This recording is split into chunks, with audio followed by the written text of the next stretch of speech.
우리가 항상 이제 신앙생활을 해가면서 한평생 늘 우리가 느끼는 거, 주님이 우리를 위해서 고난을 정말 많이 당하시는데 우리가 무엇으로 보답할까? 이런 어떤 이제 선한 마음과 믿음을 가지고 우리가 살아갑니다. 근데 이제 오늘 우리가 함께 묵상하고자 하는 말씀은 모든 일에는 목적과 의미가 있습니다.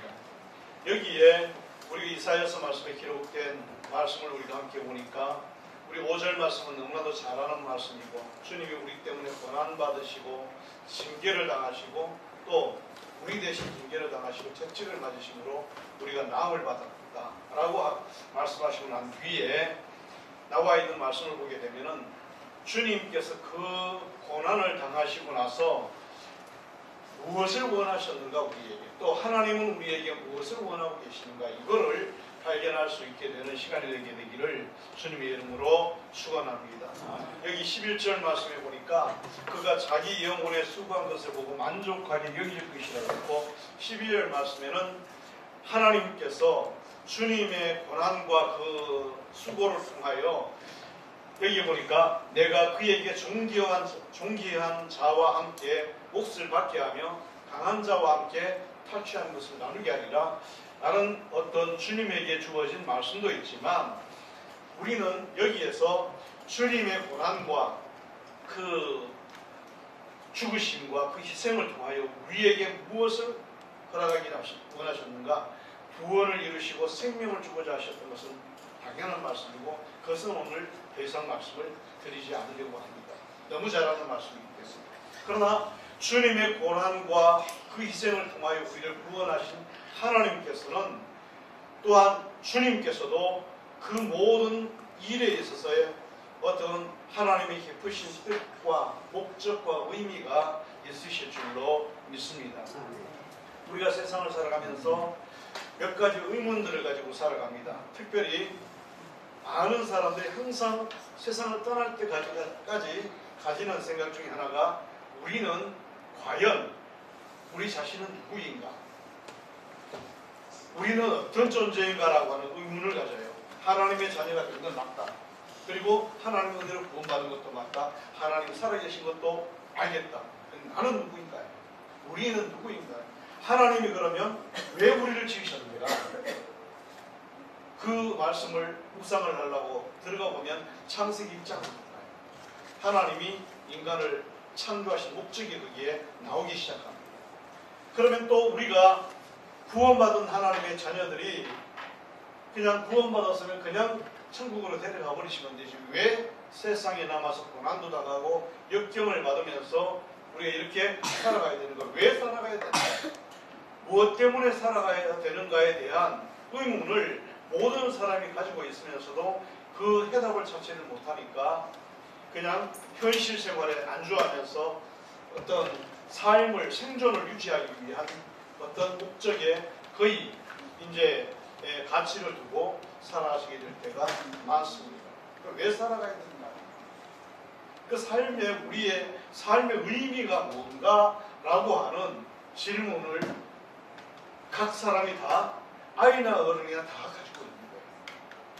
그리고 그러면 그 다음에 우리의 인생의 끝에는 하나님 앞에 구원받아 천국 가는 하나님의 자녀가 된다고 하는 약속의 말씀 우리가 들어서 너무나도 잘 알고 있지만, 우리의 삶의 끝에서 최종적으로 무엇이 있는지, 우리에게 무엇이 기다리고 있는지 아시나요? 우리가 하나님 앞에서 갔을 때에, 또는 우리의 삶을 다 마치고 난 뒤에 그 끝에는 무엇이 기다리고 있을 것입니다. 영광이 주어진다는 건 알지만 무엇이 우리를 기다리고 있을 것입니다. 그리고 또 우리가 그렇다고 한다면 무엇을 위해서 살아가야 하는가, 왜 살아가야 되는 것과 무엇을 위해서 살아가야 되는 것과 좀 차이가 있어요. 왜 사는가는 우리 스스로 하는 질문이지만, 무엇을 위해 살아가야 되는가는 우리의 사명과 관련된 부분이 있는 거예요. 그러니까 그래서 오늘 이 시간 우리가 함께 말씀을 나누고자 하는 것은 주님의 고난이 우리에게 주는 의미가 무엇인가 라고 하는 것을 한번 깊이 묵상하는 기회가 될 수 있게 되기를 주님의 이름으로 축원합니다. 부모님들이 예전에 시골 바닥에서, 시골의 장마당의 그 바닥에서 앉아서 온갖 어려움을 겪으면서 생선도 팔고 야채도 팔고 정말 손발이 매발톱이 되도록 농사를 짓고 힘들게 해서 돈을 모읍니다. 이것을 가져다가 어느 날 자녀들에게 줘요. 그럼 자녀들에게 주면 그 자녀들이 그것을 받았을 때에 이제 어떻게 생각합니까? 우리 어머니가 얼마나 고생하고 우리 아버님이 얼마나 고생을 했는데 이걸 감히 어떻게 쓸 수 있을까? 그리고 그 고생만, 부모님의 고생에 대한 것만 생각하고 거기에 대해 너무 마음이 아프고 또 이제 그 부분에 대한 이제 어떤 그런 생각만 집착이 되어 있다고 한다면 부모가 기뻐할 부모는 아무도 없습니다. 그렇죠? 주님이 우리를 위해서 십자가의 희생을 해주시고 은혜를 베풀어 주신 것은 그 은혜를 받은, 수혜를 받은 하나님의 자녀들의 그 다음에 어떤 부분들을 허락하시기를 기뻐하셔서 그 고난과 또한 희생을 감당하신 줄로 믿습니다. 우리가 그걸 발견해야 비로소 하나님 앞에 우리에게 주신 은총이 무엇인지, 우리가 가야 할 길이 무엇인지가 보여집니다. 만약 어느 부모가 자녀들에게 자기의 평생에 그 수고하고 희생한 것들을 가져다가 베풀었을 때 그 자녀가 그것을 가지고 정말 기뻐하며 늘 감사하지만 자신의 삶을 정말 자기의 어떤 그런 인생을 아름답게 만들어가고 정말 가치 있게 살아간다면 부모들에게 그 이상 기쁜 것이 없을 줄로 믿습니다. 주님도 마찬가지일 거라고 저는 확신합니다. 특별히 이 사순절 기간에 함께 이 말씀을 이제 묵상을 할 때에 예수님의 고난과 십자가 희생, 그것을 우리가 너무 잘 알지만 과연 주님께서 우리에게 이것을 통하여 무엇을 허락하기를 원하십니까? 영생을 허락하시기를 원하시는 것은 아는데 그 다음에 어떤 목적을 우리가 가지기를 원하십니까? 라는 것을 한번 살펴보고자 합니다. 첫 번째로 하나님이 우리를 창조하신 창조의 목적을 우리가 살펴봐야 될 줄로 믿습니다. 그러면 주님의 고난이 우리에게 주는 또 다른 의미가 저와 여러분들에게 있을 줄로 믿습니다.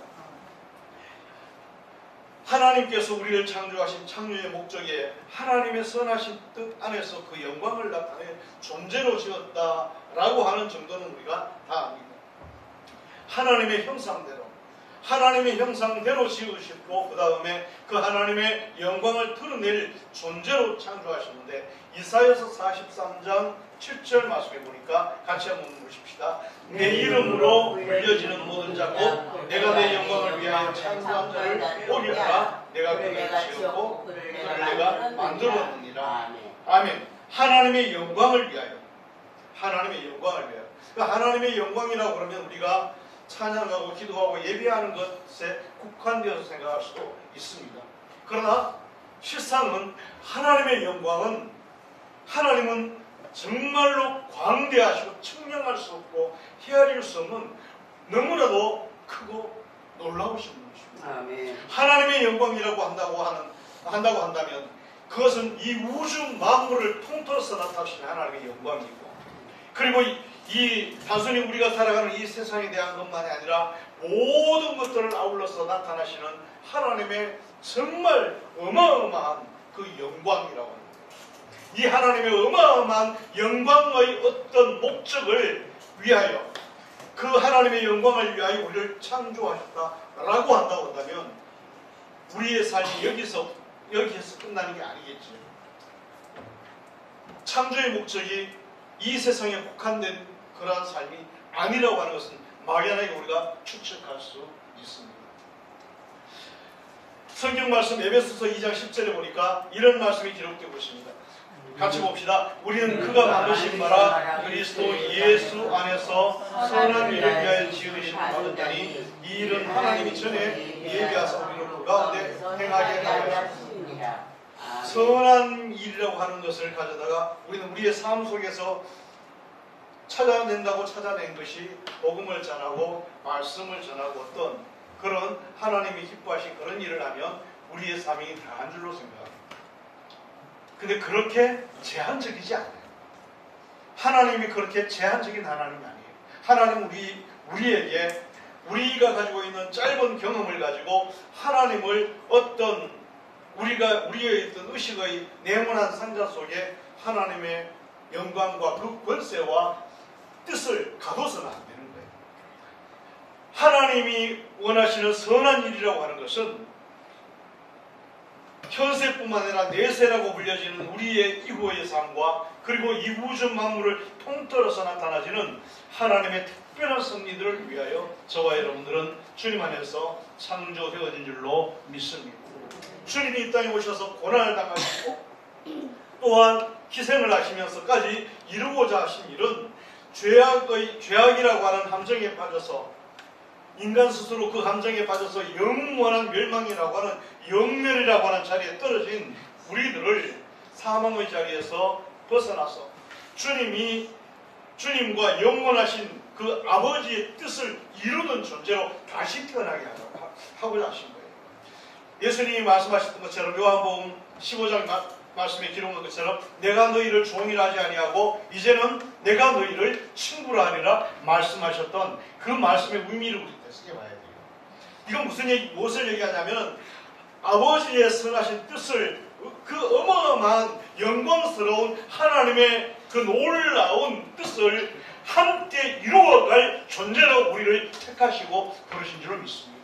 그러기 위하여 주님은 십자가를 지시고 우리를 깨끗게 하시고 거룩하게 하시고 더불어서 하나님의 자녀라고 하는 동일한 신분을 우리에게 허락해 주신 줄로 믿습니다. 우리는 주님이 감당하시는 그 일의 동반자로 동행자로 부르신 거예요. 그러다 본다면 우리가 여기에서 생각해야 될 부분이 있습니다. 하나님 앞에 우리가 구원받은 하나님의 자녀가 되고 하나님의 은총으로 우리가 하나님의 영광의 그런 은혜의 자리에 나가는 것이 1차적인 목적이지만 그러나 1차적인 목적은 필수 불가결한 어떤 과정의 첫 발걸음이에요. 하나님 앞에 우리가 구원받는 것은 첫 번째 단계예요. 여기에서부터 모든 것이 출발이 되는 겁니다. 그러나 많은 성도들이 우리의 최종 목적을 가져다가 하나님 앞에 구원받는 것에만 국한해서 생각하게 될 경우가 되게 많습니다. 우리는 그러므로 하나님 앞에서 하나님이 우리를 창조하신 하나님의 창조의 목적이 뭔가 우리가 거기에 대하여 다시 한번 깊이 묵상하는 저와 여러분들 될 수 있게 되기를 바랍니다.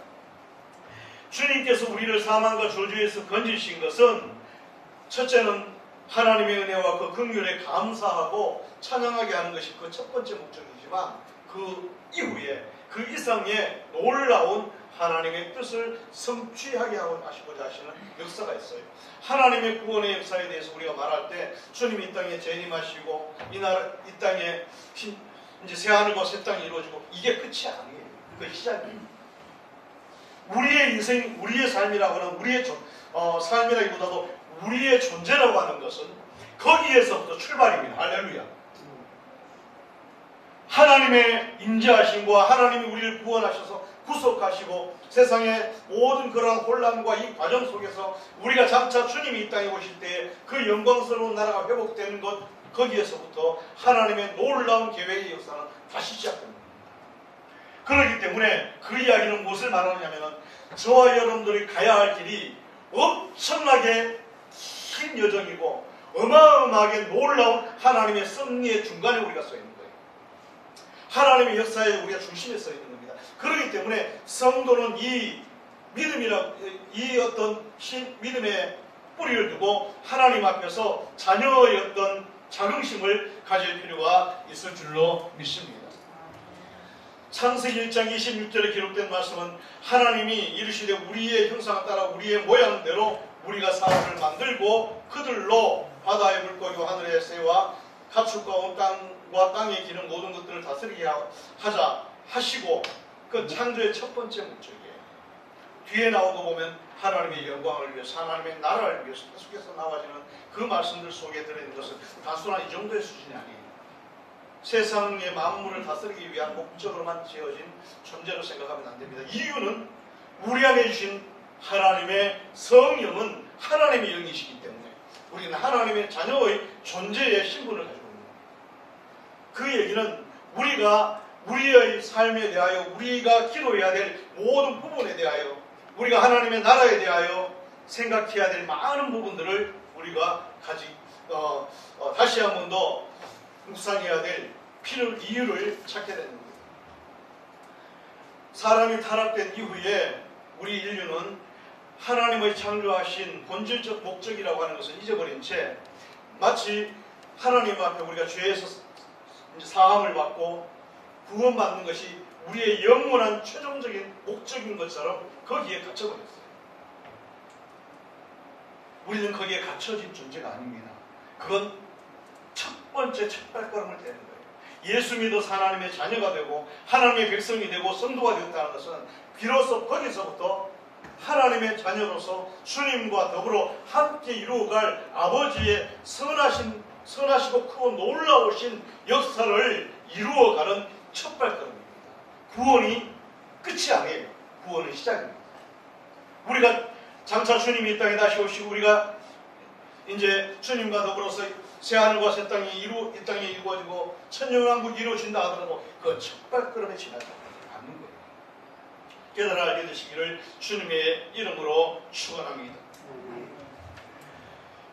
그런 우리가 현실 속에 구원이라고 하는 것이 마치 최종적인 목적인 것처럼 되어 살아가고 있는 우리를 위해서 속죄를 이루시고 구원을 이루신 것은 최종적으로는 아버지의 영광을, 그분의 영광을 위하여 살게 하시고 또한 더 나아가서 하나님의 선하신 어떤 창조의 목적과 더불어 우리가 알지 못하던, 측량하지 못하던 예수 그리스도 안에 있는 놀라운 창조의 비밀과 승리 속에 우리가 함께 있음을 깨달아야 될 줄로 믿습니다.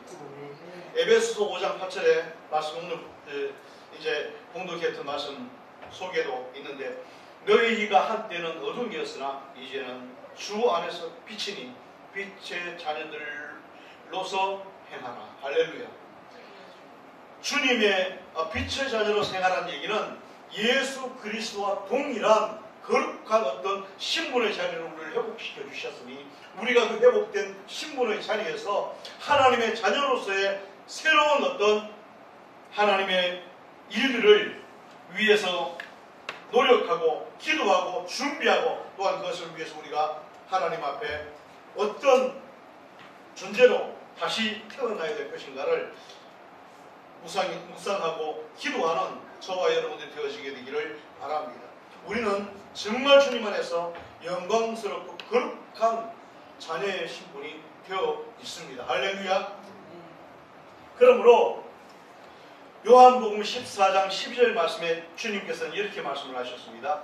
내가 진실로 진실로 너에게 이르노니 나를 믿는 자는 내가 하는 일을 그도 할 것이고 또한 그보다 큰 일도 하리니 이는 내가 함께로 가리라. 할렐루야.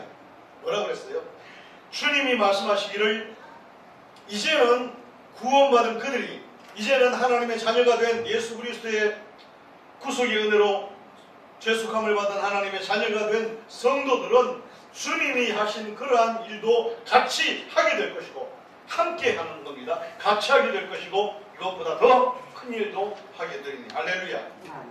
그리고 나서 뒤에 보니까 뭐라고 또 말씀을 하고 있느냐면은 너희가 내 이름으로 무엇을 구하든지 내가 시행하는 이는 아버지로 하여금 아들로 말미암아 영광을 얻으시게 하려 합니다. 내 이름으로 무엇이든지 내게 구하면 시행하리라. 거기에 무엇이든지라는 말씀 속에 제한된 부분이 없어요. 제한된 부분이 내용이 없다는 얘기는 주님이 기도하셨던 그 어떤 기도도 우리가 같이 주님과 동일한 마음으로, 자세로 또 그 비전을 가지고 우리는 기도할 수 있다는 거예요. 이 축복이 얼마나 큰지는 우리가 상상도 하지 못합니다.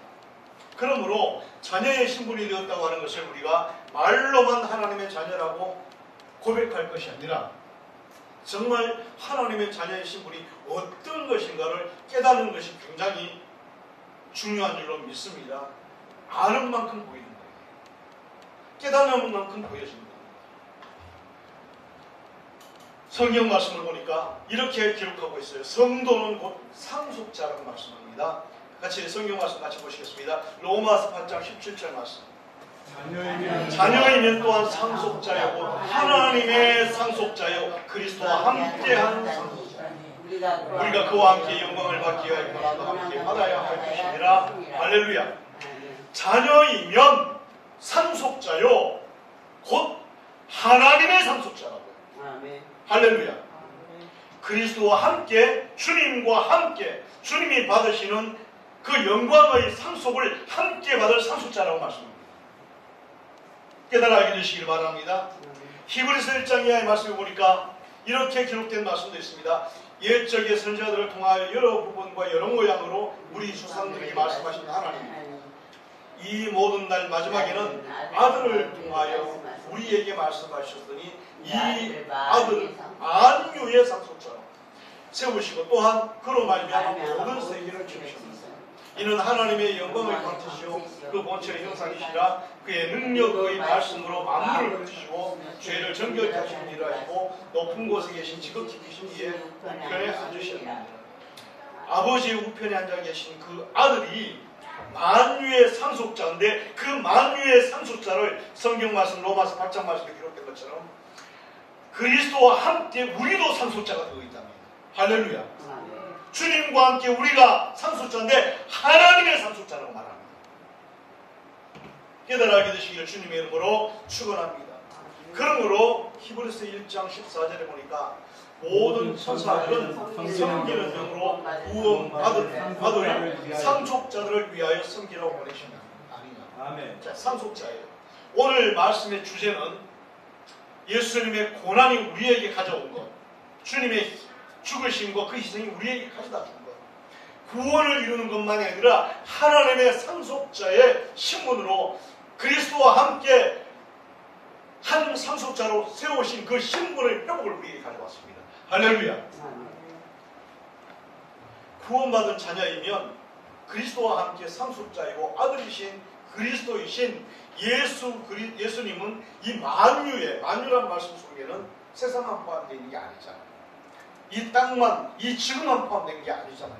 우주와 우주를 넘어서 보이는 세계와 보이지 않는 영의 세계를 포함해서 영어로 표현하는 헤븐이라고 하는 보이지 않는 영의 세계를 포함해서 온 모든 것들이 만유의 상속자로 주님이 계시고 우리가 그와 함께 동일한 상속자로 세움을 받았습니다. 할렐루야. 이 말씀은요 정말 어마어마한 말씀이에요. 성경을 묵상하고 기도하다 보면 이 말씀이 보여질 수 있는 축복이 있게 될 줄로 믿습니다. 이게 정말 어마어마한 겁니다. 그러므로 에베소서 5장 17절 오늘 이제 예배 전에 공동기도 말씀 속에 되어 있습니다. 어리석은 자가 되지 말고 주의 뜻이 무엇인지 이해해라. 어리석은 자가 되지 말고, 어리석은 자가 누가 어리석은 자입니까? 땅의 소망을 두고 세상의 소망을 두고 살아가는 어리석은 자입니다. 하나님 우리에게 주신 큰 비전과 축복과 그 영광을 우리가 깨닫지 못하면 어마어마한 축복을 우리에게 주셨는데 그걸 깨닫지 못하면 어리석은 자가 됩니다. 금은보화를 가지고도 밥 한 숟가락을 먹지 못하는 거짓 신세처럼 사는 것과 동일합니다.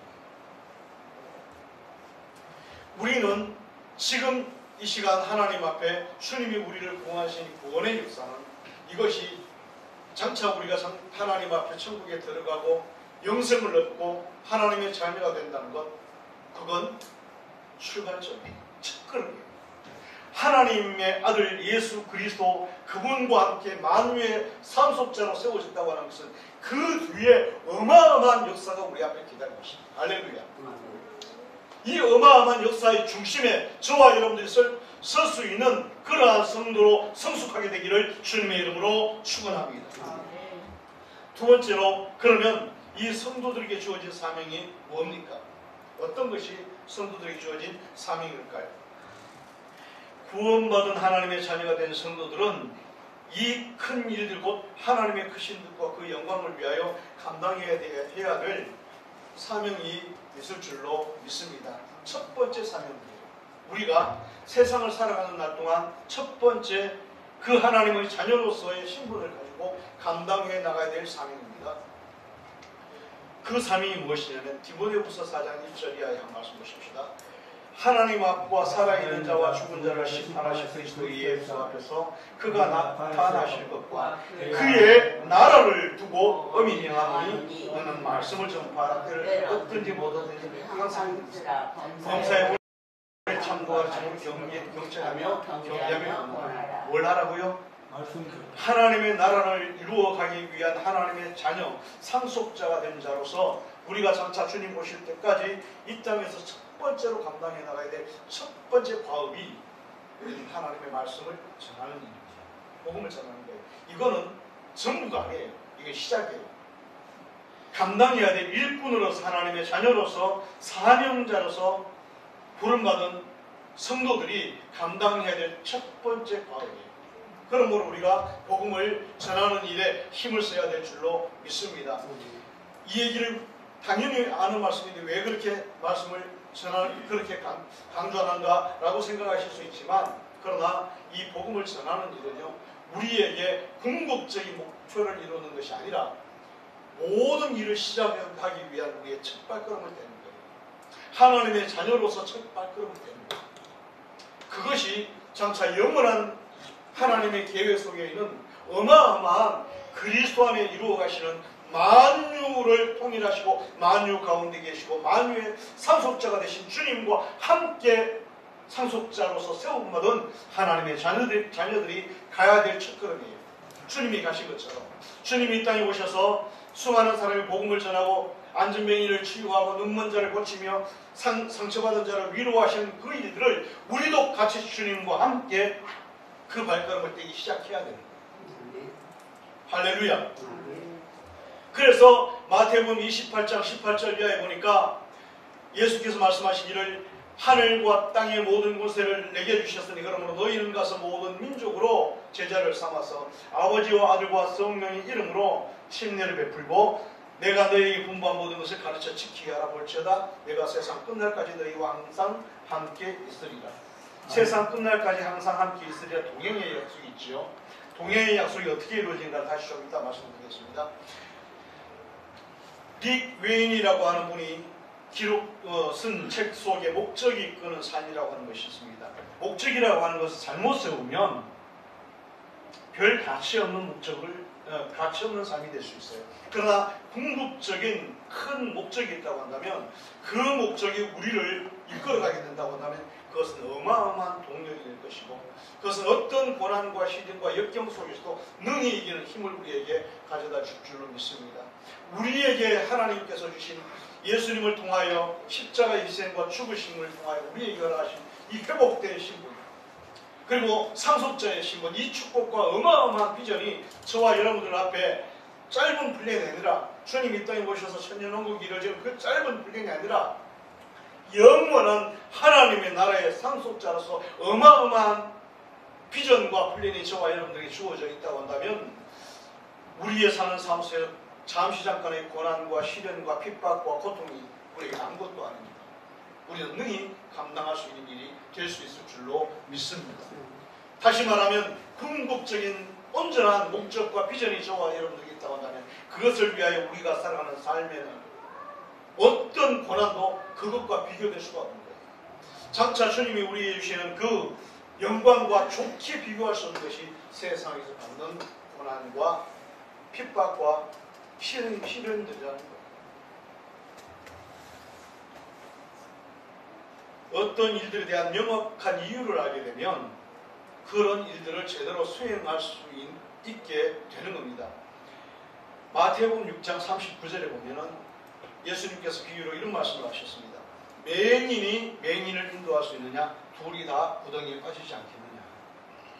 자, 하나님의 구원의 역사와 하나님의 놀라운 그러한 하나님의 나라를 세워가시게 하시는 예수 그리스도 안에서 이루어가고자 하시는 하나님의 나라와 이 영광을 바라보면요 우리가 세상에서 어떤 것들을 비전을 가지고 말씀을 가지고 어떤 것들을 사람들 앞에 쓰게 될 때에 우리는 새로운 방향을 우리가 제시할 수 있을 줄로 믿습니다.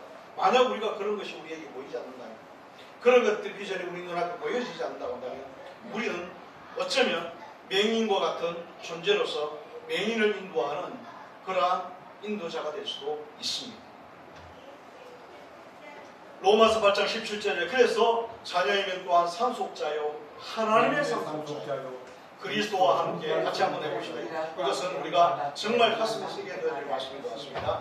자녀이면 또한 상속자요, 같이 합시다. 자녀이면 또한 상속자요 곧 하나님의 상속자요 그리스도와 함께한 상속자니 우리가 그와 함께 영광을 받기 위하여 고난도 함께 받아야 할 것입니다. 할렐루야. 이제 비전이 좀 보이죠.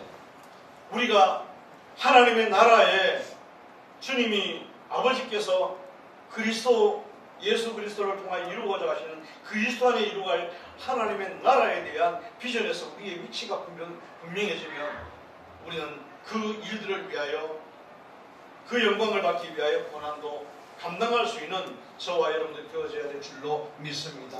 주님은 그것을 명확하게 보셨기 때문에 십자가의 고난을 통하여 그 첫걸음을 떼신 거예요. 십자가의 죽으심과 희생을 통하여 우리의 죄를 속량하시고 함께 더불어 아버지의 나라를 상속할 상속자들을 구원해서 하나님의 자녀가 되게 하고 더불어 함께 일할 사명자들로 저와 여러분들을 부르신 줄로 믿습니다. 주님이 시작하셨어요. 십자가에서 첫걸음을 떼셨습니다. 이것이 아버지의 나라를 위하여 이루어 가시고자 하시는 예수 그리스도의 놀라운 그러한 역사이고 또한 사명이고 그 사명과 그 섭리 안에서 저와 여러분들과 함께 부름을 받았습니다. 에베소서 3장 8절 이하의 말씀을 함께 보시겠습니다. 모든 성도 중에 지극히 작은 자보다 더 작은 나에게 이 은혜를 주신 것은 측량할 수 없는 그리스도의 풍성함을 이방인에게 전하게 하시고 영원부터 만물을 창조하신 하나님의 속에 감추어졌던 비밀의 경륜이 무엇한 것을 드러내게 하려 하십니다. 이는 이제 교회로 말미암아 하늘에 있는 통치자들과 권세자들에게 하나님의 각종 지혜를 알게 하려 하시니 곧 영원부터 우리 주 그리스도 예수 안에서 예정하신 뜻대로 하신 것이라. 할렐루야. 우리가 그 안에서 그를 믿음으로 말미암아 담대함과 확신을 가지고 하나님 앞에 나아감을 얻느니라. 이 담대함과 확신을 가지고 하나님 앞에 나가는 것은 만물을 창조하신 하나님의 속에 감추었던 비밀의 경륜을 깨닫는 데서부터 시작합니다. 그리고 그리스도 예수 안에서 하나님이 정하신 뜻대로 우리가 부르심을 받았다고 한다면 그 믿음 안에서 하나님의 비밀의 경륜을 깨닫는 만큼 우리는 더욱더 하나님 앞으로 담대함과 확신을 가지고 저와 여러분들의 삶을 살아가는 역사가 있게 될 줄로 믿습니다. 이 만유의 상속자로 세우신 그리스도와 함께 동일한 한 상속자로 세움을 받았다고 하는 일은 어마어마한 역사입니다. 이거는 제가 지금 이렇게 표현을 하지만 인간의 언어와 필설로 표현할 수 없는 그러한 어마어마한 축복과 역사임을 믿어야 될 줄로 믿습니다. 히브리서 1장 5절 이하에 보니까 같이 한번 본거하십시다. 하나님께서 내 천사 중 그에게 너는 내 아들이라 오늘 내가 너를 낳았다 하셨으며 또다시 나는 그에게 아버지가 되고 그는 내게 아들이 되리라 하셨느냐.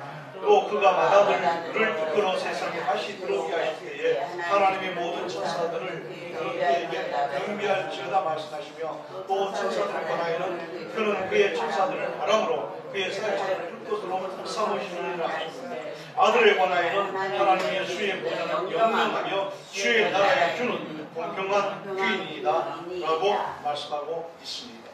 여기에 맏아들을 이끌어 세상에 다시 들어오게 하실 때에 맏아들을 이끌어 누가 맏아들이 십자가에 죽으셨다가 부활하신 그리스도가 맏아들이에요.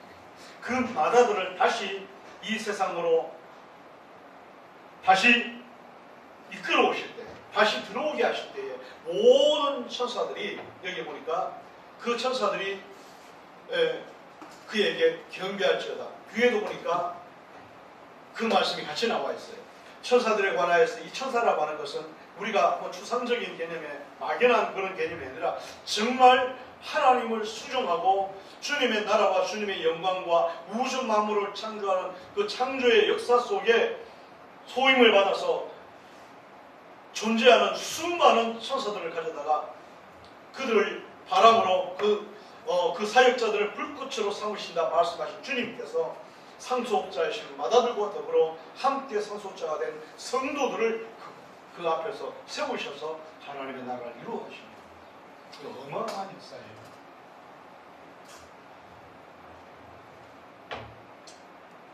고린도전서 15장 27절에 결국 궁극적으로 이루어진 일들이 어떻게 이루어지는지 거기에 나와 있습니다. 만물을 그의 아래에 두셨으니 만물을 아래에 둔다 말씀하실 때 만물을 그의 아래에 두시니가 그 중에 들지 않는 것이 분명합니다.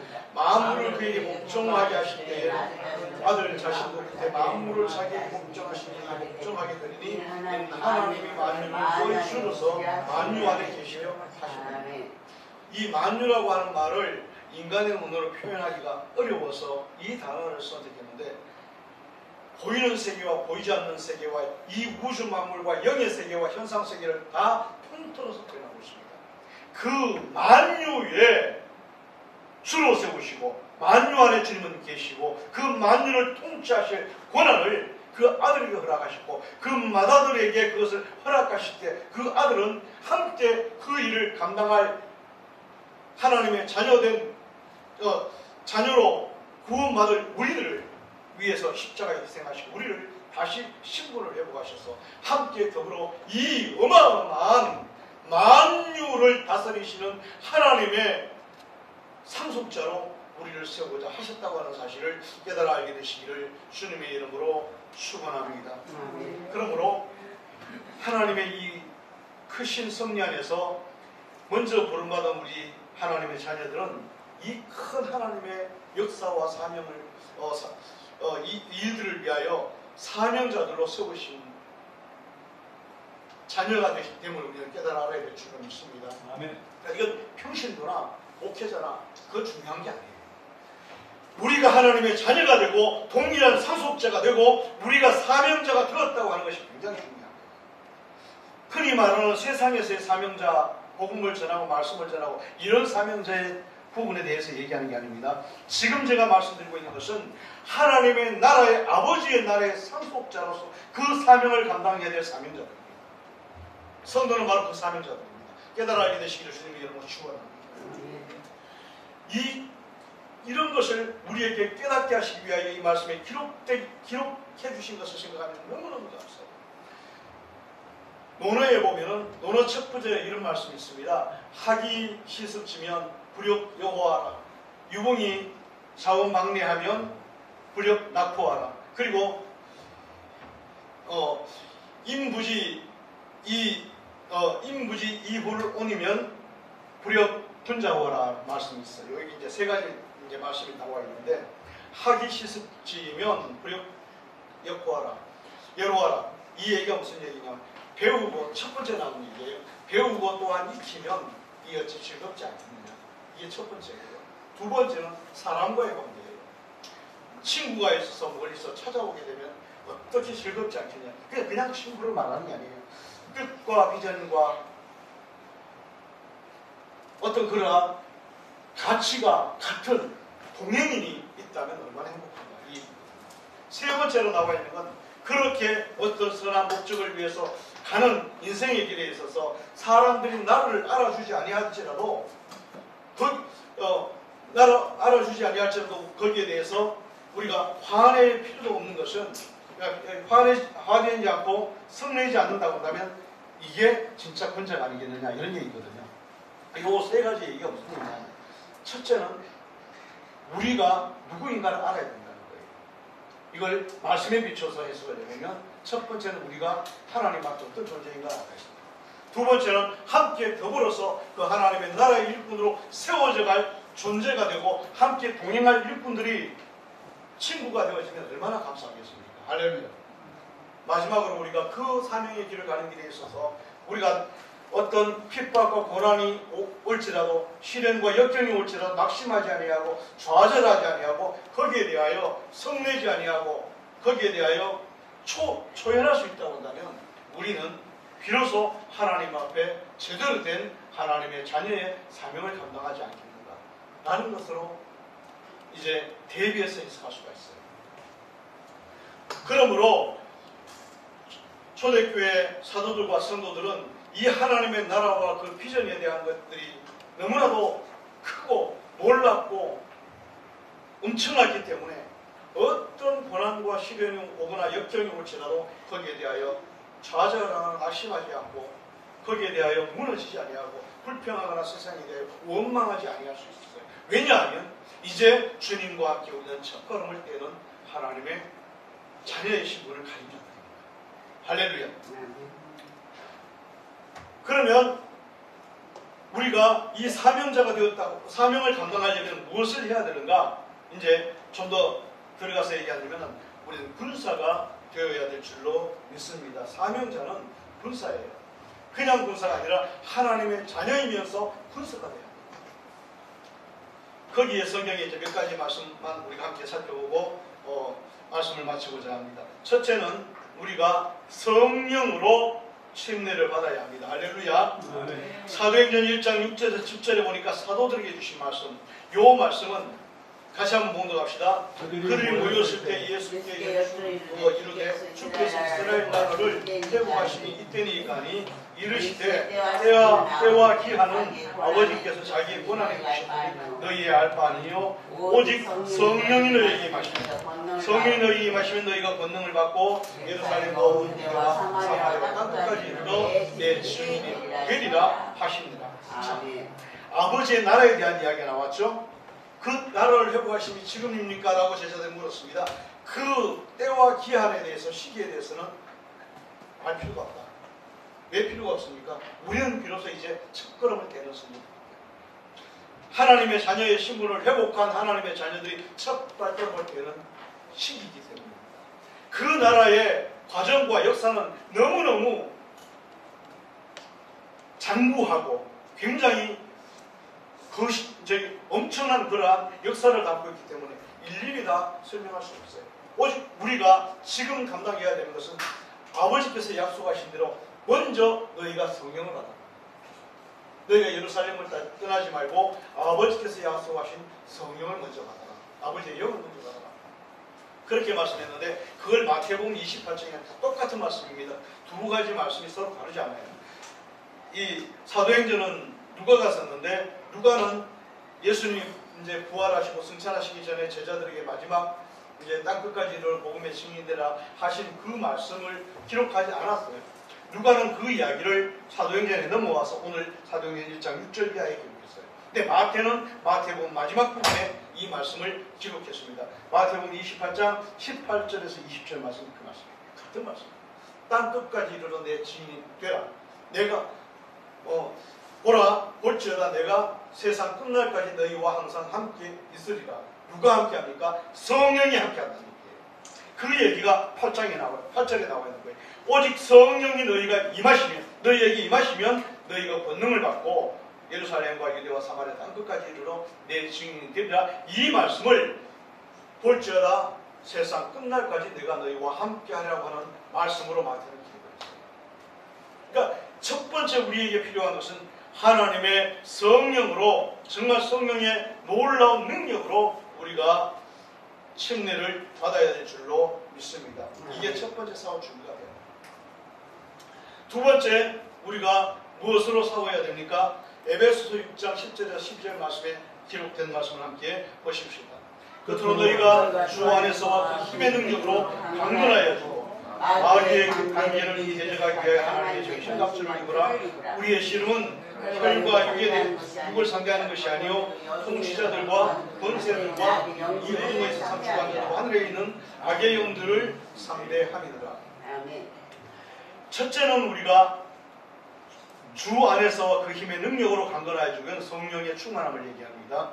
그게 첫 번째고, 두 번째는 우리가 전신갑주로 무장이 되어야 된다고 말씀하고 있습니다. 그 전신갑주에 대해서 이렇게 기록하고 있습니다. 13절 이하 말씀 계속 같이 보십시다. 그러므로 하나님의 전신갑주를 취하라. 낙하는 그이가 능히 대적하고 모든 일을 행하는 위에 서기게 아니라 그런즉 서서 진리로 너희 머리를 펴고 위에 호신경을 붙이고 평안의 복음에 준비한 것으로 신을 신고 모든 것 위에 믿음의 방패를 가지고 이로써 능히 악한 자의 모든 불화성을 소멸하고 구원의 뜻과 성령의 곧 하나님의 말씀을 합니다.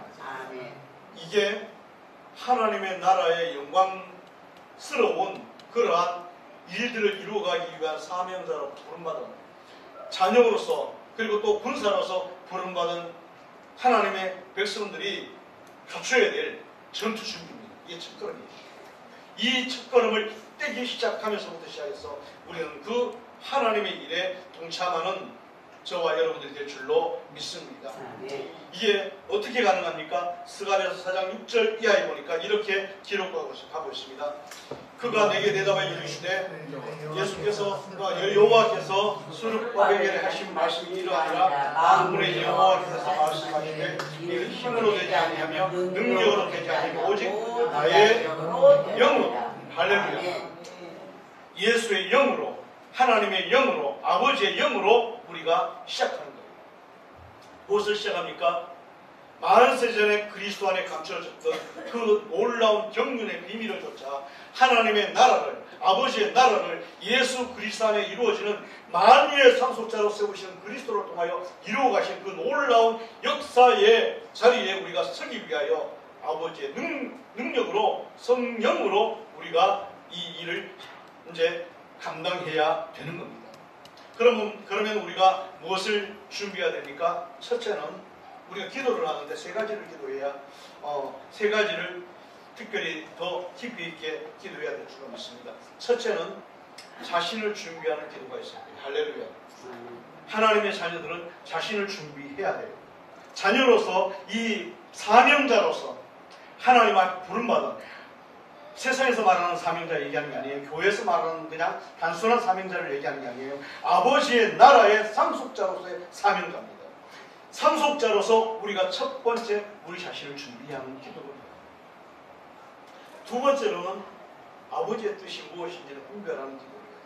내가 가야 할 이 하나님의 나라와 그 영광을 위해서 이 어마어마한 하나님의 섭리 안에서 내게 주님이 뭘 원하시는지 우리가 발견해야 되고, 또 그것을 우리에게 자율권을 주셨어요.